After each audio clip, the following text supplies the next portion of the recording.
medicina, fisioterapia e várias outras áreas viraram o foco da ciência no combate ao coronavírus, em especial na corrida pela vacina, uma coisa que praticamente todo mundo almeja ou deveria almejar. Mas será que existem outras áreas que podem ajudar no combate a essa doença? Será que as exatas podem ajudar? É isso que a gente vai descobrir na edição de hoje do MS em Pesquisa.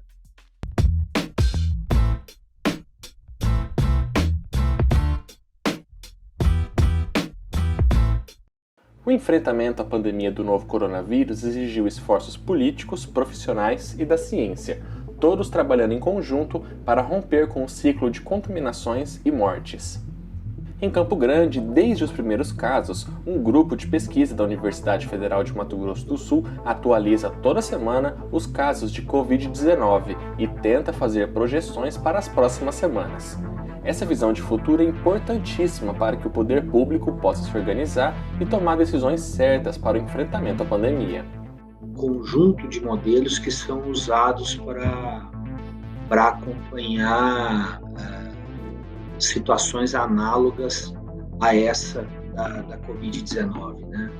E eu usei um desses modelos para acompanhar notificações de casos de AIDS, que na época era o assunto do momento, né? Cada 7 dias a gente ia lá, pegava os dados que tinham sido publicados diariamente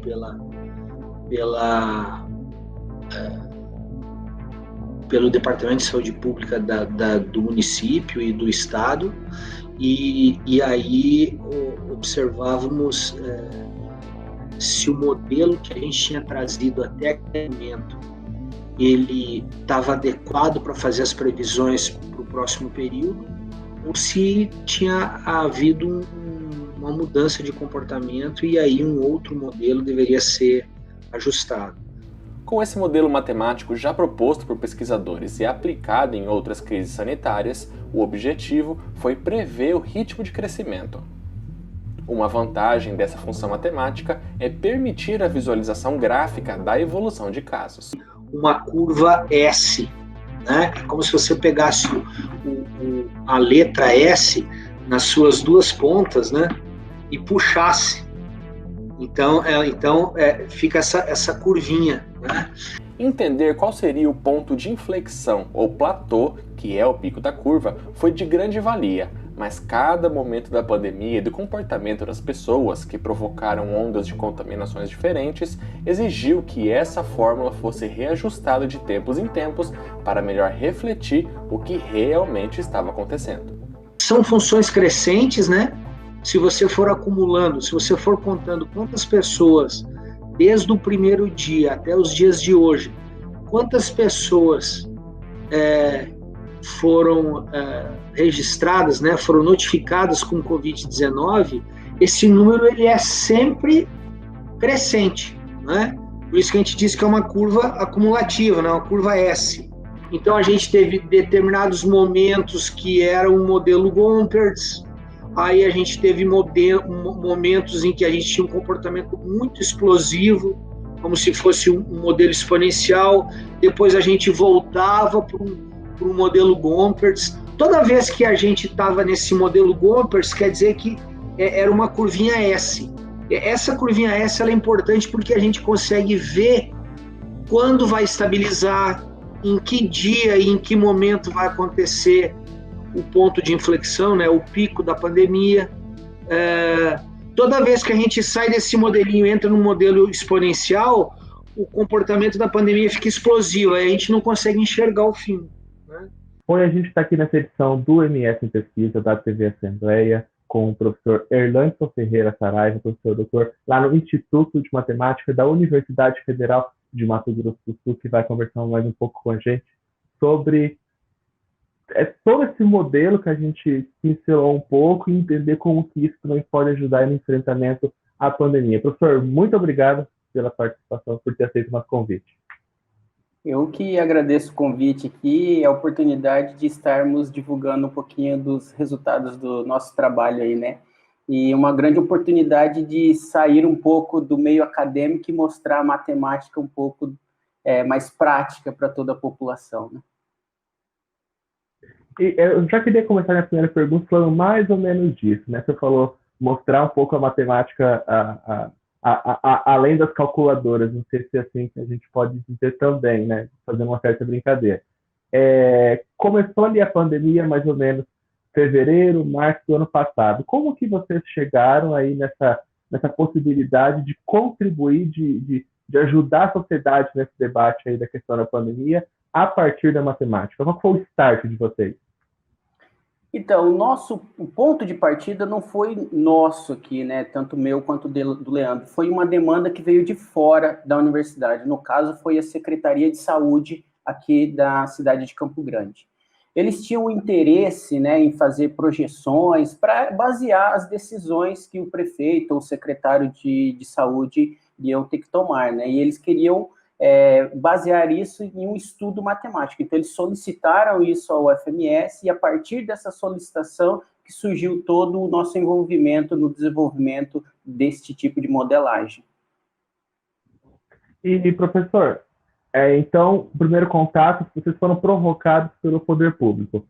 São do poder público esses dados que vocês alimentam aí esse modelo matemático que vocês criaram, ou tem alguma outra fonte? Não, especificamente neste modelo que nós utilizamos, nós estamos utilizando somente os dados oficiais que saem nos boletins, tanto da Secretaria de Saúde de Campo Grande quanto do Estado. Então, todos os dados que estão lá são aquelas informações que saem nos boletins diários, né, do Estado e da capital. Bom, então a gente tem aí o pedido do poder público. Queremos aí tentar imaginar os cenários. Vocês, então, desenvolveram um modelo. O que esse modelo matemático é capaz de revelar depois que vocês aí incluem esses dados? Bom, vou voltar um pouquinho, se você me permite, explicar um pouquinho de como que funciona o desenvolvimento do modelo. Funciona assim, na literatura, né, existem vários modelos matemáticos utilizados para descrever o crescimento de casos de uma pandemia, né? Bom, e o nosso primeiro trabalho foi descobrir qual modelo melhor explicava os dados de Campo Grande ou do Mato Grosso do Sul. Então, o que nós estamos fazendo é utilizar modelos já conhecidos da literatura. Até porque a pandemia, ela colocou um problema a mais para todas as áreas, né, que precisava de uma resposta rápida. E para desenvolver um modelo matemático novo, validar ele, demora muito tempo. Então, nós fomos direto nos modelos já existentes, né? E os modelos de pandemia, geralmente, eles possuem uma curva do formato de uma curva S, que a gente fala, né? No começo, ela tem um crescimento muito rápido até um determinado ponto, que, tecnicamente, nós chamamos de ponto de inflexão. Na prática, o ponto de inflexão é o pico da pandemia, que todo mundo fala. E, após esse ponto, ela começa a diminuir, né? Então, nós fomos, na literatura, buscamos uma gama de modelos e começamos a verificar qual deles melhor explicava os dados de Campo Grande. E nós chegamos a um modelo denominado de modelo Gompertz, né? E aí nós começamos a modelar. Só que esses modelos, eles possuem uma característica que eles têm um comportamento muito padrão, né? Forma S, mas nós já esperávamos que o comportamento da pandemia, ela não seria totalmente de uma forma S, ela iria mudar ao longo do tempo. Então, nós propomos uma abordagem de mudança de pontos. O que é isso? Mudança de pontos do ponto de vista técnico. Na prática, identifica fases com distintas taxas de crescimento da doença. Então, essa foi a nossa grande contribuição do trabalho, propor esta abordagem de mudança de pontos para identificar os períodos de diferentes crescimentos da pandemia. Isso permitiu que o nosso modelo ficasse muito bem ajustado. Então, nós tivemos aí, ao longo desse 1 ano de ajuste, o erro percentual absoluto de menos de 1% do modelo. E o que é este erro? É o quanto que o modelo falava assim, ó, amanhã vai ter 1.000 casos. E aí, sei lá, o que era registrado era 998, ou 1.002, 1.003. Então, a margem de erro era muito pequenininha. Então, ajustado esse modelo, nós conseguimos predizer, né, os casos que iriam ocorrer futuramente. Para a CESAL, nós mandamos um prazo de 15 dias, nós falamos, o comportamento nos próximos 15 dias é tal. Nós conseguimos predizer também o pico da pandemia, quando vai ocorrer este pico, e nós também conseguíamos dizer quantas pessoas iriam precisar de leitos clínicos e de leitos de UTI. E todos esses dados, esses apontamentos que vocês conseguem fazer a partir do modelo matemático dos seus ajustes, que dados vocês inserem nele? É só o número de casos, a tal da taxa R, que a gente escutou falar muito, que é a taxa de proliferação, que alguns institutos também soltam. Quais dados vocês inserem na fórmula? Esse modelo Gompertz, ele leva em consideração só o número de casos confirmados. Paralelo ao modelo Gompertz, nós ajustamos um modelo chamado CIR, que ele leva em consideração o número de casos notificados, o número de casos recuperados e o número de mortos também. E aí, a partir deste modelo CIR, nós calculamos um valor R0, que a gente chama de taxa de reprodução, que dá um número médio de pessoas que uma pessoa infectada transmite a doença, né? Então, nós tivemos essas duas abordagens. Então, o modelo Gompertz foi para predizer os casos futuros, ponto de máximo, né, com o pico da pandemia, e o número de pessoas que vão para leitos de UTI e clínicos. E o modelo CIR foi utilizado para calcular esse número de reprodução aí, que diz quantas pessoas, em média, uma pessoa infectada transmite a doença. O senhor falou agora um pouco dos ajustes, né, que é preciso estar muito atento ao que está acontecendo, ao comportamento da pandemia, e eu ia falar disso agora. A gente viu não só no Brasil, mas em outros países, que o comportamento aí da proliferação do coronavírus depende muito também de questões mais qualitativas, né? A adoção de pedidos de restrição, o uso das ferramentas aí de proteção individual, máscara, álcool. A forma de você já se adaptava também, por exemplo, aqui no Mato Grosso do Sul a gente está aí numa certa restrição de atividades. Essas questões mais qualitativas também tem como puxar para dentro da forma para fazer esses ajustes e também talvez projetar um cenário um pouco mais fidedigno para os próximos dias?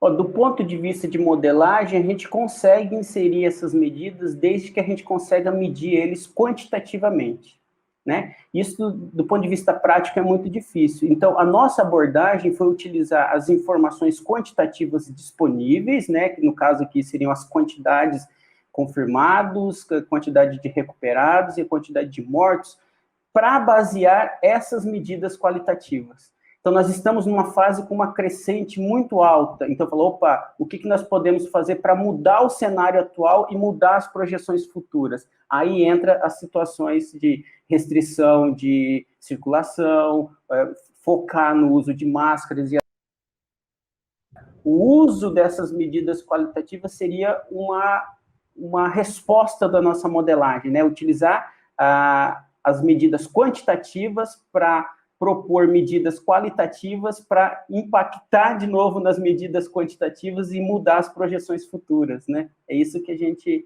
é o objetivo principal do trabalho. Nossa, então são muitas variáveis que vocês precisam ficar assim, atentos a todo momento, né? Para poder entender aí e projetar dados bastante importantes aí para o poder público. Então, eu queria partir para uma outra questão, para trazer um pouco mais para dentro da realidade do nosso público e da minha também. A gente ouve falar ainda mais no ensino médio, no ensino fundamental, quando a gente vai estudar estatística, de PA e PG, né? De alguma maneira, a gente pode trazer esse raciocínio de progressão aritmética e progressão geométrica para esses cálculos que vocês fazem? Eu acho que seria um incentivo, né, para os alunos almejarem esse início na pesquisa, né? Então, PA e PG são modelos bastante simples, que para a realidade seria difícil, né, para um problema prático de se adaptar, né? No caso da pandemia, existe alguns trabalhos na literatura que usam, no caso, a progressão geométrica, né, para tentar explicar. Mas o modelo que nós utilizamos é um modelo um pouco mais complexo, né, para tentar se adaptar à realidade, né? Como você falou anteriormente, né, tem muitas variáveis influenciando, então isso vai tornando o modelo um pouquinho mais complexo, né? Então, mesmo utilizando um modelo mais complexo, nós tivemos que ainda adaptar ele para períodos com diferentes taxas de crescimento, né? Mas, do ponto de vista didático, pode ser utilizado tanto a PA quanto a PG como sendo incentivos para se chegar a modelos mais complexos como esses que nós utilizamos, né? A diferença deles é que os resultados, os erros, né, vão ser maiores, né? A gente sempre tenta ajustar um modelo onde o erro percentual seja um pouquinho menor. A PA, neste caso aqui, a gente tiraria de lado, né? Não se adequaria. Uma PG pode até tentar utilizar ali, mas os erros seriam um pouquinho maiores que o modelo utilizado por nós, eu acredito. Bom, professor, no ano passado, inicialmente, até eu lembro sobre o assunto, na época também eu lembro, que esse modelo de vocês indicou um pico de casos mais ou menos ali em agosto, que foi o que de fato acabou se concretizando, e depois, a partir de dezembro, né, que a gente está até hoje aí nessa escalada de casos, que a gente não consegue se livrar disso, um esforço muito, muito grande do serviço público, do serviço de saúde em especial aí para fazer esse atendimento às pessoas contaminadas. O que a gente pode esperar aí? A gente está hoje, essa entrevista sendo gravada no dia 31 de março, né? Estamos aí começando abril. A gente tem aí uma luz no fim do túnel, ou essa situação ainda vai se agravar mais um pouco? Infelizmente, as notícias não são boas, não. Ali no final de dezembro, nós começamos uma fase de crescimento, e de acordo com a nossa modelagem, o pico iria ocorrer por volta do dia 28 de fevereiro. Então, aí, a partir de 28 de fevereiro, a gente começaria, o esperado era que o número de casos começasse a diminuir. Porém, na hora que nós chegamos no dia 20 de fevereiro, nós identificamos uma nova mudança do comportamento dos dados e uma nova taxa de crescimento iniciou ali, 20 de fevereiro, especificamente. E nós estamos nessa faixa de crescimento, nessa nova taxa de crescimento, desde o dia 20 de fevereiro e não muda, ela não apresenta sinais de mudanças, né? Então, o que a gente está esperando é que a Covid tem um problema que ela tem reflexo só ali depois de 14, 20 dias, né? Então, nós vamos ter que aguardar mais uns dias para ver se essas ações que o governo e o prefeito tomaram vai ter impacto nessa mudança da curva. Mas, atualmente, nós estamos num crescimento exponencial, que é um crescimento muito acelerado e muito preocupante, né? Só para você ter uma ideia, no último relatório que nós fizemos para a CESAL, que foi para segunda-feira, né? Os últimos 4 dias da última semana, nós batemos o recorde do número de mortes aqui em Campo Grande, né? E para os próximos 15 dias, aí, nossa medida lá está projetando na faixa de 5.500 novos casos em 5 dias. Ou seja, se as ações que nós tomamos agora não mudar o cenário atual e essas projeções se manterem, nós temos resultados muito preocupantes. Então, o senhor me corrija se eu estiver errado no raciocínio aqui, então. Para a gente poder começar a ter reflexo numericamente, estatisticamente aí das ações de restrição, a gente precisa esperar, então, um tempo aí de 7, 15 dias, 2 semanas mais ou menos, que dá uns 14, 15 dias, para ver nos números se isso começar a refletir e, a partir disso, então, começar a ajustar esse modelo matemático para ver se nos outros 15 dias, se o cenário vai mudar positivamente ou negativamente. É mais ou menos isso? Isso aí, perfeito, perfeito. Porque, assim, o que nós temos agora, né, o reflexo dessa semana é o que ocorreu há 15 dias atrás, né? Então, como que estava o comportamento das pessoas há 15 dias atrás? Há 15 dias atrás, nós não tínhamos as restrições ainda, né?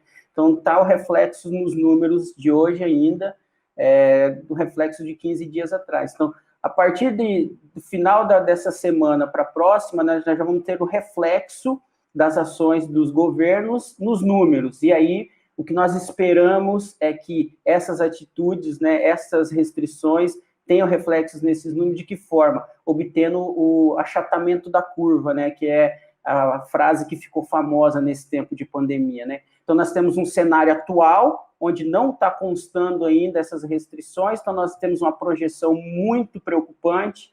Se essas atitudes do governo surtirem efeito, nós vamos conseguir abaixar a curva lá, e aí as projeções que nós vamos errar, né? É o que nós queremos, né? Geralmente a gente ajusta um modelo querendo acertar, mas nesse caso a gente quer ajustar um modelo e quer errar. Nós queremos que a população nos ajude a errar, porque aí nós vamos estar abaixo da curva, e aí nós vamos ter o achatamento e cada vez menos pessoas com a doença, né, se contaminando com a doença, né. Se você olhar os gráficos do mês de dezembro, se nós continuássemos naquela tocada lá, nós já estaríamos praticamente num cenário muito controlado, né, mas as duas ondas que vieram depois ali em dezembro foram muito complicadas, foi uma crescente que foi maior do que o primeiro pico que nós tivemos lá em agosto. Esses dados, professor Saraiva, que vocês, com que vocês alimentam, fazem os cálculos, é só Campo Grande ou Mato Grosso do Sul também? Nós fazemos para os dois, né? Tanto para o Mato Grosso do Sul quanto para Campo Grande. Ultimamente, nós estamos focando mais em Campo Grande por causa de atribuições que nós temos dentro da universidade, aí não está sobrando muito tempo para fazer as duas análises. Mas até final de janeiro, nós fizemos tanto Mato Grosso do Sul quanto Campo Grande. E aí, a Secretaria de Saúde de Campo Grande, ela mantém mais contato com a gente, né? Então, toda semana, eles estão entrando em contato, em especial pela pessoa do Hugo, que é da parte de informática da Secretaria de Saúde. Então, ele sempre está perguntando para a gente como que tá a taxa de reprodução, e a gente tem mais esse contato e a gente acaba fornecendo para a secretaria daqui de Campo Grande esses relatórios toda semana ainda. Bom, professor, então, semanalmente vocês continuam lá desde o começo da pandemia alimentando a Secretaria Municipal de Saúde aqui de Campo Grande sobre esses casos? Sim, sim. Do Mato Grosso do Sul surgiu porque nós queríamos saber qual o impacto que as cidades do interior poderiam ter em Campo Grande, né? Então, analisar Campo Grande sozinho era um pouco complicado, né? Que nós sabemos que muitas cidades do interior acabam mandando, né, pacientes para cá. Então, por isso que iniciou-se também as projeções para o Mato Grosso do Sul. Mas agora nós estamos mais especificamente trabalhando com os dados de Campo Grande. Professor, a gente teve aí com a pandemia uma valorização da ciência em especial, até pelo desenvolvimento de vacinas, desenvolvimento de possíveis tratamentos, enfim, outras abordagens aí que poderiam existir no enfrentamento mais direto à doença, né? Mais das áreas da saúde, né? A gente viu isso. Mas a gente vê aqui que a área das exatas, que não está intimamente ligada a essa questão, mas dando uma contribuição que pode ser uma ferramenta muito poderosa para o poder público poder elaborar ações. Para o senhor, enquanto pesquisador de uma área não diretamente ligada à pandemia, mas que pode contribuir para ações efetivas do poder público, como que o senhor vê esse trabalho, não só do senhor, mas da equipe aí na Universidade Federal de Mato Grosso do Sul? Eu acho que essa pandemia mostrou como que a ciência deu uma resposta muito rápida, né, em todas as áreas, né? Se você pegar a Covid, ela foi estudada por todas as áreas, né? A saúde mais em evidência por causa de vacinas e remédios, mas você tem pessoas da área de exatas, pessoas da área de sociologia, todos, né, de alguma forma contribuíram para explicar a pandemia de um modo geral.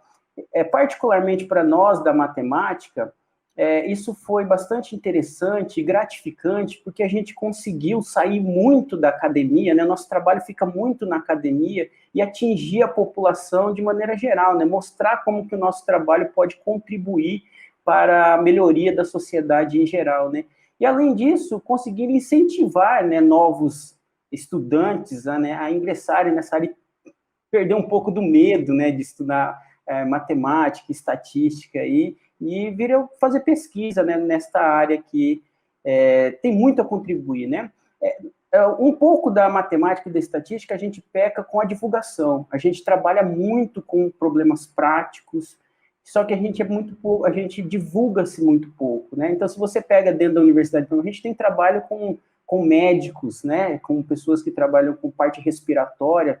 Então, eu publiquei um artigo agora com o professor Paulo Miller, em parceria, ele faz um trabalho todo sobre respiração de pessoas fumantes, e eu fiz toda a modelagem também para ele, né, nós fizemos juntos, né, e foi um artigo publicado, só que a gente acaba não entrando, né, na divulgação, né, fica muito restrito à divulgação no meio científico, né, mas nós temos vários trabalhos que acabam se extrapolando, não só aquela parte matemática, né, porque hoje em dia eu acho que as pessoas olham o matemático como sendo carinha que fica ali só com canelinha, né, fazendo um monte de expressão, muitas vezes não se sabe para o que é. E hoje em dia a matemática virou um campo muito multidisciplinar, né? Então, além de técnicas matemáticas, tem que saber computação, tem que saber interagir com as outras pessoas e fazer com que estas modelagens tragam uma contribuição para a sociedade do modo geral. E, particularmente, a Covid é a parte boa, né, dessa pandemia que nos deu foi esta projeção perante a sociedade.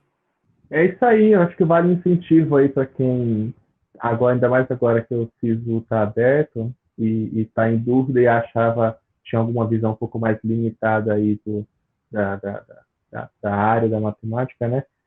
Bom, professor, a gente está caminhando para o final, gostaria de saber se você tem alguma última consideração, algum ponto muito importante sobre esse assunto que a gente conversou hoje aí, desse modelo de matemática que você desenvolve, que talvez a gente não tenha abordado, ou alguma outra mensagem aí para passar para o nosso público.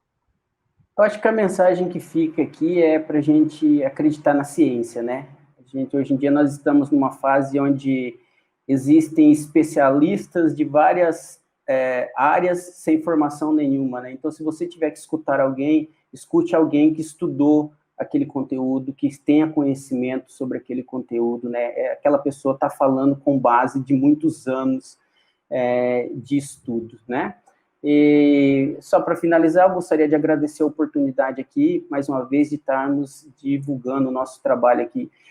Os nossos trabalhos, eles estão disponíveis gratuitamente, né? Nós temos 2 artigos publicados, um na Revista Brasileira de Estatística, um na Revista Brasileira de Biometria, são dados públicos, e se você tiver algum interesse, dúvida, pode entrar em contato com a gente também diretamente. Nosso contato está no site da UFMS, estamos à disposição aí para esclarecer alguns pontos que ficaram e contribuições, e é isso aí. Muito obrigado pelo convite.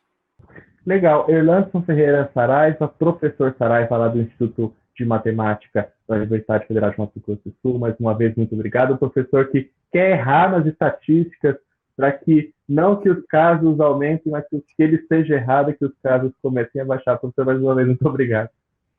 Que isso aconteça. Bom, a gente acabou de conferir a entrevista com o professor Saraiva. Lá no começo do programa, você que nos acompanha desde o início, viu que nós conversamos com o professor Leandro, que foi um parceiro nesse projeto aí, que alimentou o modelo matemático para fazer projeções da Covid em Campo Grande e um pouquinho também em Mato Grosso do Sul. A entrevista com o professor Leandro foi feita um dia depois da gravação com o professor Saraiva. Nessa entrevista, além daquilo que ele já falou lá na reportagem do início, ele deu a opinião dele sobre a valorização da ciência, especialmente agora durante a pandemia, que exigiu muito dos cientistas de todas as áreas. A gente separou um pedacinho dessa fala dele e a gente acompanha a partir de agora. E eu entendo que o nosso dia a dia, a gente sempre olha um professor de uma universidade federal como sendo um formador de futuros profissionais, não é? Contudo, a Universidade Federal, e agora eu digo com o maior orgulho a UFMS em especial, o trabalho dela é muito maior do que pura e simplesmente a gente colocar todo ano uma quantidade de novos profissionais no mercado de trabalho. Não é?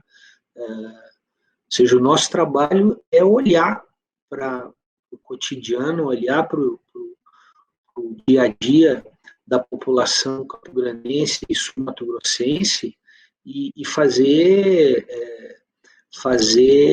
análises técnicas sobre esse assunto. Né? Eu mesmo trabalhei agora, em 2020, com Covid-19, mas desde 2004 a gente tem publicado, pelo menos a cada 10 anos, a gente publica o mapeamento dos índices de inclusão e exclusão social de Campo Grande, né? O que permite a definição de políticas públicas por diversos prefeitos que passaram por aí. Né? Um trabalho que se originou junto com a Secretaria de Assistência Social do município de Campo Grande e que vem sendo trabalhado. Agora mesmo estamos trabalhando numa proposta para fazer a terceira versão do livro, do mapeamento dos índices de inclusão e exclusão social de Campo Grande, falando sobre Todo o conjunto de serviços que o município propõe, né, colocando isso em mapa e colocando nos mapas onde estão os nossos moradores de rua, onde é que está o mapa da violência contra a mulher, como é que está se dando essa vulnerabilidade social. Quer dizer, essa é só uma face do que a gente faz no dia a dia, né? Eu acho que a universidade, através das mais diversas áreas, né, são mais de 100 cursos de graduação, são quase 70 cursos de pós-graduação, né? Eu acho que ela está dando o retorno para a população sul-mato-grossense e campo-grandense do dinheiro que os impostos têm fornecido, né? Então é isso, né? Para mim, a gente poder ajudar o poder público com uma antecipação de 60 dias sobre o que vai acontecer do ponto de vista macro com a Covid-19, com a ocupação de leitos de UTI e leitos clínicos. Se não for feito nada, ou seja, se continuar na mesma balada que está, e é isso que os nossos modelos fizeram, né? Eu acho que foi e continua sendo, não vou usar a palavra prazer, né, mas eu acho que é um senso de dever cumprido, né, dever cumprido com a sociedade que investe na gente. Bom, e você acompanhou então agora a entrevista com o professor Erlandson Ferreira Saraiva, lá do Instituto de Matemática da Universidade Federal de Mato Grosso do Sul. Você pode acompanhar essas e todas as outras edições do MS em Pesquisa lá no YouTube da Assembleia Legislativa. Basta pesquisar por Assembleia Legislativa de MS. Mas também você pode nos assistir no canal a cabo, o canal número 9, em Campo Grande do Cabo e também lá em Dourados. Um abraço para todo mundo. Tchau.